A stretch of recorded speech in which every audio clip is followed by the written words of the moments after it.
My parents gave me up for adoption because they were still in high school when they had me. 24 years later, I found them. My mom had me when she was just 14, and I, 24M, was given up for adoption. Yeah, I know, crazy right?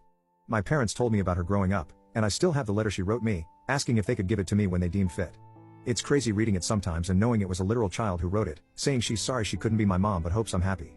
She was open to having contact, but we moved for my dad's job when I was 11, and then it seemed impossible to find her.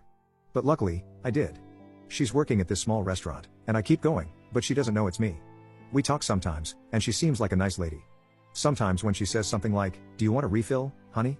or uses another term like that, I want to tell her, and let her know that I'm right here. I don't know why it makes me nervous. We talk sometimes, and she seems really genuine.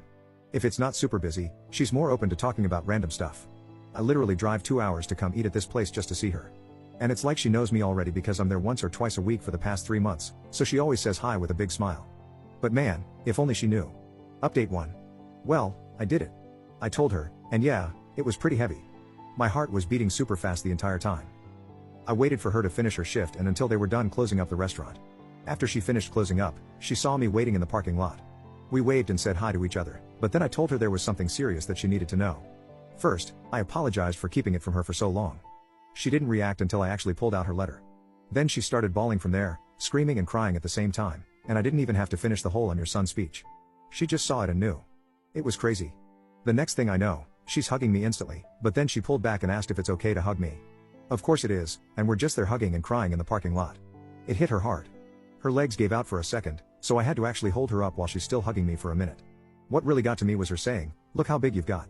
Also, hearing her cry made me cry too. She went back to open the restaurant, and we sat in there for hours talking about so many things. We had coffee, ate a slice of their pie, and just talked about anything and everything that came to mind. She told me that the second time I came to the restaurant, she got a feeling that I felt really familiar, but for her, it was hard to believe it could be me. So that feeling she had was pushed way down. She told me that for years after I was adopted, she would see kids around my age and used to think they were me. Then she would start crying in public. It really messed with her mind and made her depressed, so she didn't want to do the same when she first started seeing me in the restaurant. She said I looked so much like my biological dad when he was younger. We talked about him too. They stayed in contact with each other, in case I ever reached out to one of them so it would be easier to contact the other. I didn't have any hope about finding my biological dad since he was never mentioned, so I'm glad they both planned for this future scenario. She told me about how they both wanted to keep me, especially my biological dad. He didn't want me to be adopted, but he knew they had to because they were just kids. It took him a long time to get past it after I was born. That's why he didn't leave anything behind, because he didn't want to believe he would ever get to see me again. We talked for hours, until almost 2 in the morning. She wanted to know everything about me, but her main concern was, am I happy? Were my parents good to me? Did I have a happy childhood? And I did. I told her, thank you for helping to give me this life. We both cried again, but she cried the most. Everything was very emotional for her. Sometimes she would look really happy, but then get sad again. After my 18th birthday, she was hoping I would find her, that's why she stayed in the same city. But since I didn't, she always thought maybe I resented her, wasn't told I'm adopted, or maybe had decided it was better not to have her around. It made me feel bad for not telling her sooner. She told me it's not my fault, and I did the right thing by going at my own pace. Honestly, she's so sweet. The way she kept looking at me with the biggest smile made me emotional sometimes. It makes you think, how can someone who's been a total stranger your whole life look at you with so much love? It's wild. We learned so much about each other. She asked me if we could have dinner soon to keep talking, and if, at some point in the future, I'm interested, come over to her house so I can meet her husband. That all sounded really great. We exchanged numbers, and after I left, she sent a text telling me thank you for giving her this gift that she didn't know would ever come. My girlfriend came over, and she hugged me while I cried. I wasn't sad, these were happy tears. Everything went better than I expected. There was still emotionally heavy stuff, but I'm still glad that we got to open up to each other. Update 2. Lots of you asked to let you know how it goes meeting my biological dad, and to say it was emotional is an understatement. To be honest, this was more nerve-wracking for me because I didn't know anything about him. With my bio mom, it was different because I watched her from afar and got to know her a little before it all came out. I asked my bio mom if she could be there too just because she knows him better, so it was the two of us waiting for him at this park. He was already crying before we even got to him. This guy is strong too, so he pulled me in for the biggest bear hug, and we were both crying. He told me he wants me to know that they loved me so much, and he loves me. I lost count of how many times he'd come back in for one more hug. This definitely got to him, and he kept saying, "Thank you God," a few times while looking at my face. Hearing him tell me how much they loved me even back then meant so much to me, and not gonna lie, that had me holding him tight too. I'm sure to everyone at the park, it was weird seeing 3 crying people. My bio dad said he cried so many times just driving over here, he didn't think he had any more tears until he saw us. When we were all sitting down, it hit me that my bio mom was not kidding when she said we look alike. Obviously, he's older, but still, the similarities were crazy. He brought gifts too, which was a surprise.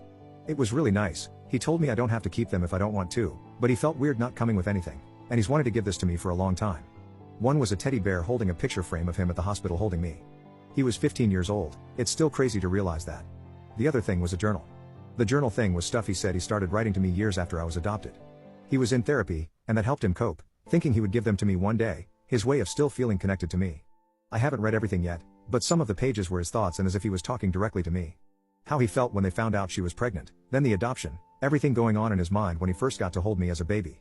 I didn't even know he was at the hospital too. It was not what I was expecting. It really got me. I read some more of what he wrote last night that really got me crying. I'm sad to think how much this affected them emotionally for years.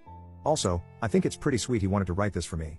We talked about his own life, which was pretty hard, his struggles with home life and the feelings he had about giving me up. Then he wanted to know everything about me, basically with the same questions my bio mom had. I made sure they knew they made the right decision because my life was pretty great. He looked like he wanted to cry when he knew that because that's all they hoped for, and it was something he always wondered about for years. My bio mom left a bit after we were more comfortable so we could talk more in private once it didn't feel too awkward between us. From there he told me stories about how he met my bio mom. Sometimes he'd point out stuff he noticed about me that reminds him of her or me and him having similar likes. My bio dad was really open about sharing everything. Like he really was getting ready for this meeting. He hoped it would happen and prayed every day to see me again because he had so many things he wanted to tell me. Overall, a really good first meeting. I'm glad how it went. He's open to the idea of meeting my parents. After I told them about all this because they definitely want to meet my bio parents again if I'm comfortable with that, obviously if my bio parents are too. Let's see when that happens. I don't know how it's gonna feel for me. They've met each other before I was even born, but I never had them in the same place, so that'll be interesting. Me and my parents met up yesterday to have breakfast so I could tell them everything. My mom was so happy about how it went. She actually cried too when I was telling them about both their reactions. My dad was proud because he knew how hard it was in the months after finding my bio mom and not really wanting to make contact yet. I'm really happy to have their support because it's hard not to feel guilty about wanting to know more about my bio parents. They gave me a really good life, so for a while, it felt like maybe to them I was showing that it wasn't good enough for me and I'd rather have my bio parents. But they told me many times they want me to do this for myself, and they know how much I love them. And I really do. Finding them and meeting them was hard, but it was so worth it to me. And seeing their reactions made it feel even more worth it. I still can't believe it sometimes.